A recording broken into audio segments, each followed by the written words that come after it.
महाकुंभ में आधी रात भगदड़ कैसे मच गई? इस बेहद संवेदनशील हादसे का असल कसूरवार कौन है? मौके पर मौजूद चश्मदीदों ने क्या क्या जानकारी दी है और अब आगे क्या होगा? ऐसी तमाम जानकारियां ही आपको इस वीडियो में मिलेंगी। आप वाकिफ ही हैं कि महाकुंभ पर मौनी अमावस्या का जो स्नान है उसको एक खास संज्ञा दी गई है। खास उसका महत्व है क्योंकि 144 साल बाद ये अद्भुत त्रिवेणी संगम बन रहा है, जिसके चलते वहां पर मौनी अमावस्या के दिन ही ऐसी उम्मीद जताई जा रही थी कि करीब 10 करोड़ श्रद्धालु कुंभ में पहुंचेंगे। लेकिन उससे ठीक एक रात पहले, रात को करीब 2:30 बजे का ये वाकया है, जब कुंभ में स्नान करने के दौरान संगम तट पर ही एक भीषण भगदड़ मच गई और करीब जो अब तक का डेटा है, करीब उसमें कहा जा रहा है कि 20 से ज्यादा लोगों की मौत की खबर है और सैकड़ों लोग गंभीर रूप से घायल हुए हैं। ऐसी भी लगातार खबरें आ रही हैं। लेकिन अब सवाल ये उठता है कि मौके पर ऐसी क्या चूक हुई प्रशासन से जो इतनी बड़ी गंभीर और संवेदनशील घटना वजूद में आ गई? कौन इसका जिम्मेदार है? ये बहुत ज्यादा गंभीर विषय है। तमाम इसको लेकर सियासी बयानबाजियां भी आनी शुरू हो गई हैं। मौके पर मौजूद चश्मदीदों ने क्या क्या बताया है वो आपको बताते हैं। मौके पर मौजूद जो चश्मदीद हैं उन्होंने हमें बताया है कि भगदड़ तब मची है जब स्नान के बाद भीड़ को बाहर निकलने का रास्ता नहीं मिला। कुछ लोग रास्ते में पड़े लोहे के कूड़ेदानों से टकरा गए, जिससे वो वहीं पर गिर पड़े और उनके साथ अन्य लोग भी गिरते चले गए एक के बाद एक। तो वहीं अन्य श्रद्धालुओं, एक और श्रद्धालु है उसने हमें बताया कि भीड़ में कुछ महिलाओं का दम घुटने लगा। इसके बाद वो एक दूसरे पर लगातार गिरने लगी। इसी वजह से बैरिकेटिंग टूट गई और देखते ही देखते मौके पर बहुत व्यापक भगदड़ देखने को मिली। वहीं एक एम्बुलेंस का ड्राइवर है, उससे बातचीत की मौके पर मौजूद संवाददाताओं ने। उसने बताया कि वो करीब 20 चक्कर अब तक अस्पताल के लगा चुका है और अकेले आज करीब 35 मरीजों को अस्पताल पहुंचा चुका है। हिंदुस्तान टाइम्स ने इस मामले को लेकर एक रिपोर्ट छापी है। रिपोर्ट में इस भगदड़ के चश्मदीद हैं विवेक मिश्रा। उनके हवाले से बात कही गई है कि मैं भी उस वक्त वहीं था जब भगदड़ मची थी। भीड़ को यह समझ ही नहीं आ रहा था कि स्नान के बाद कहां जाना है।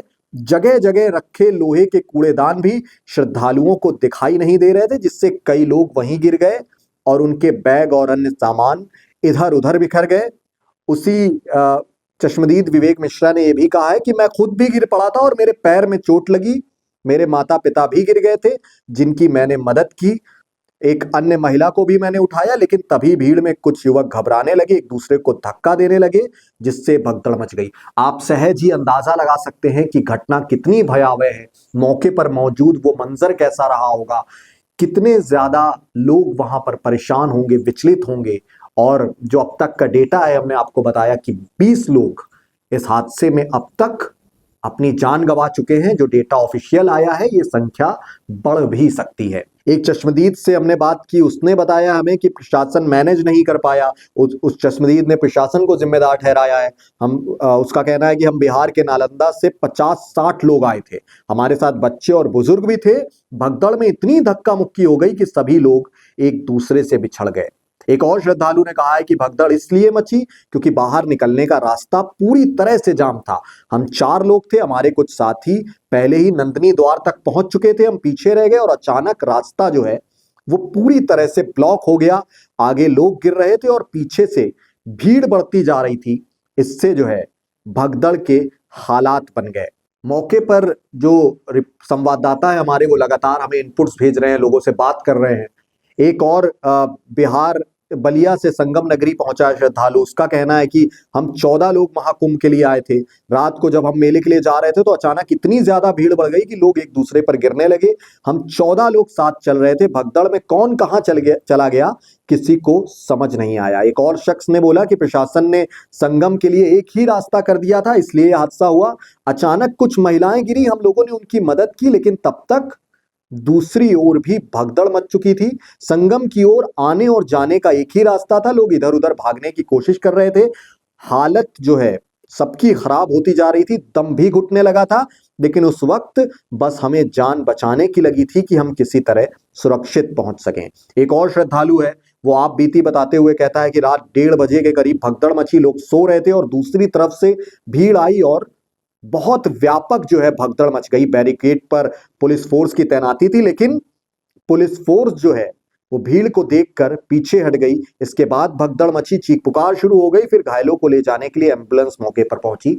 बहुत बड़ा सवाल श्रद्धालु ने उठाया कि पुलिस लाइन पर पुलिस मौजूद थी, लेकिन भगदड़ के दौरान जब भगदड़ पुलिस ने देखी तो पुलिस वाले भी वहां से भाग खड़े हुए, ऐसा श्रद्धालु का दावा है। और जब पुलिस वहां से हट गई, प्रशासन हट गया, तो लोगों ने बैरिकेड तोड़कर इधर से तितर बितर होकर निकलने की कोशिश की, जिसके बाद ये घटना वजूद में आई। वहीं एक और महिला श्रद्धालु है, उसकी माने तो उसने कहा है, हमें बताया कि भगदड़ के बाद उनका सारा सामान खो गया, मोबाइल तक टूट गया, समझ नहीं आ रहा कि आगे क्या करना है। पिछले कई घंटों से वो एक ही जगह पर है। भगदड़ के वक्त लोग एक दूसरे पर चढ़ते और कूदते चले गए, पुलिस फोर्स पीछे हट गई थी। इस महिला ने भी पुलिस पर ही सवाल उठाए हैं कि पुलिस मौके पर मौजूद थी, लेकिन जब भगदड़ शुरू हुई तो पुलिस मौके पर पीछे हट गई। वहां पर वो सुरक्षा व्यवस्था को संभालने की बजाय पुलिस ने तत्परता नहीं दिखाई। ऐसे आरोप लगातार लग रहे हैं और अलग अलग चश्मदीद जो है वो स्थानीय प्रशासन को ही इस पूरी भगदड़ का कसूरवार ठहरा रहे हैं। तो दोस्तों, आपने जानी इस भगदड़ की पूरी कहानी मौके पर मौजूद चश्मदीदों की जुबानी। बहरहाल, आपको क्या लगता है महाकुंभ में इस बेहद संवेदनशील घटना का, इस भगदड़ का और अब तक जो ऑफिशियल डेटा है 20 लोगों की मौत का, असल कसूरवार कौन है? किसकी गलती हुई जिसकी वजह से इतनी गंभीर घटना वजूद में आई? आपकी जो भी कीमती राय है आप कमेंट बॉक्स के जरिए हम तक जरूर पहुंचाएं। साथ ही महाकुंभ से जुड़ी इस तरह की ही तमाम छोटी बड़ी अपडेट से खुद को अवेयर रखने के लिए आपका अपना चैनल है वीके न्यूज उत्तर प्रदेश, उसके साथ यूं ही जुड़े रहें। मैं प्रियंक वाजपेयी हूं आपके साथ। शुक्रिया, नमस्कार। वीके न्यूज उत्तर प्रदेश उत्तराखंड, सच का सारथी।